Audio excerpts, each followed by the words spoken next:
Asia কাপের স্কোয়াডে আসছে একাধিক পরিবর্তন। বাদ পড়তে যাচ্ছেন নাইম কিংবা মিরাজের মতো ছন্দহীন তারকারা। টি-20 শক্তিধর আফগানিস্তান কিংবা শ্রীলঙ্কাকে হারাতে শক্তিশালী স্কোয়াড গড়ার কোনো বিকল্প নেই টাইগারদের। তাই এবার দলে থাকবেন কেবল ফর্মের শীর্ষে থাকা ক্রিকেটাররাই। আর সেক্ষেত্রে শেষমেশ কারা থাকবেন স্কোয়াডে, এ নিয়ে শেষ নেই জল্পনা কল্পনার। এশিয়ার শ্রেষ্ঠত্ব অর্জনের মিশনে সব মিলিয়ে যেমন হতে পারে টাইগারদের চূড়ান্ত স্কোয়াড, এই নিয়ে জানবো রিপোর্টে। আর মাত্র মাসখানেকের ব্যবধানেই পর্দা উঠতে যাচ্ছে এবারের এশিয়া কাপের। এদিকে আসন্ন এই আসরটিতে গ্রুপ বি তে অবস্থান করছে টিম টাইগার্স, যেখানে তাদের প্রতিপক্ষ শ্রীলঙ্কা কিংবা আফগানিস্তানের মতো শক্তিশালী দেশগুলো, যারা টি-20 র্যাঙ্কিং এও বাংলাদেশের চেয়ে অনেক এগিয়ে। তাই এশিয়ান ক্রিকেটের শিরোপা পাওয়ার পথটা এবারও টাইগারদের জন্য অতটা সহজ হবে না বললেই চলে। ফলে কঠিন এই বাধা দূর করে জয় আদায়ের লক্ষ্যে শক্তিশালী স্কোয়াড গড়ার কোনো বিকল্প নেই টাইগারদের কাছে। সেক্ষেত্রে শেষমেশ কারা থাকবেন নির্বাচকদের নজরে, এ নিয়ে চারদিকে চলছে চুলচেরা বিশ্লেষণ। এদিকে টাইগার ক্রিকেটারদের সাম্প্রতিক পরিসংখ্যান বলছে ওপেনিং জুটির জন্য নির্বাচকদের প্রথম পছন্দ হবেন যুব বিশ্বকাপ জয়ী দুই ওপেনার তানজিদ তামিম ও পারভেজ ইমন। টি-20 পরপর দুই সিরিজ জয়ে দলের অন্যতম ট্রাম্প কার্ড বলা চলে দুজনকে।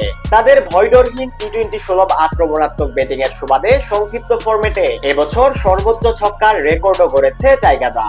আসন্ন এশিয়া কাপেও এই দুই ওপেনারের উপরই আরো একবার আস্থা রাখতে পারে নির্বাচকেরা। তবে ব্যাকআপ ওপেনার হিসেবে কে থাকবেন স্কোয়াডে, এটি এখন সবচেয়ে বড় চিন্তার কারণ। কেননা সবশেষ দুই সিরিজে সুযোগ পেয়েও নিজের সক্ষমতা প্রমাণে ব্যর্থ হয়েছেন ওপেনার নাইম শেখ। তাই এশিয়া কাপের স্কোয়াড থেকে তার বাদ পড়া একেবারে নিশ্চিতই বলা চলে। তার পরিবর্তে এবার স্কোয়াডে দেখা যেতে পারে টাইগারদের আরেক ওপেনার সৌম্য সরকারকে। এছাড়া ওয়ান ডাউনের জন্য এবারও দলের স্কোয়াডে থাকবেন লিটন কুমার দাস। টানা দুই সিরিজেই দলকে জিতিয়েছেন এলকেডি। দুর্দান্ত উইকেট কিপিং এর পাশাপাশি সম্প্রতি ব্যাট হাতেও বাজে ফর্মের গন্ডি থেকে কিছুটা বের হয়ে এসেছেন টাইগার কাপ্তান। এশিয়া কাপের মঞ্চটাও তার জন্য হবে ভীষণ চ্যালেঞ্জিং। অন্যদিকে এবার মিডল অর্ডার নিয়ে কিছুটা বিপাকে পড়তে পারে নির্বাচকরা। কেননা সবশেষ দুই সিরিজে টাইগারদের মিডল অর্ডারে বলার মতো তেমন কোনো ভূমিকাই রাখতে পারেনি মেহেদী হাসান মিরাজ। পাশাপাশি তাওহিদ হৃদয়ের পারফরমেন্সও ছিল কিছুটা গড়পড়তা। তাই হৃদয় টিকলেও টি-20 ফরম্যাট বিবেচনায় এবার বাদ পড়ার সম্ভাবনাই সবচেয়ে বেশি মেহেদী মিরাজের। সেক্ষেত্রে তার জায়গায় নুরুল হাসান সোহানকেও সুযোগ দিতে পারে টাইগারদের নির্বাচক প্যানেল। এদিকে মিডল অর্ডারের গুরুত্বপূর্ণ দুই ট্রাম্প কার্ড হিসেবে স্কোয়াডে থাকবেন জাকের আলী অনিক ও শামীম হোসেন পাটোয়ারি। শামীমের হার্ড হিটিং এর সাথে জাকেরের আগ্রাসী ব্যাটিং শক্তি বাড়াবে দলের। স্পিন ইউনিটের নেতৃত্বে থাকবেন সহ অধিনায়ক শেখ মাহেদী। তার সাথে আরো দুই স্পিনার হিসেবে দেখা যেতে পারে নাসুম আহমেদ ও লেগ স্পিনার রিশাদ হোসেনকে।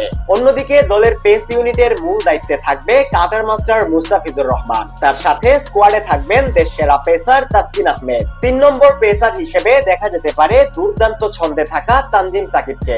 এর বাইরে বোলিং অলরাউন্ডার সাইফুদ্দিন এবং শরীফুলের মধ্য থেকে যে কোনো একজনকে দলে নিতে পারে টাইগারদের টিম ম্যানেজমেন্ট।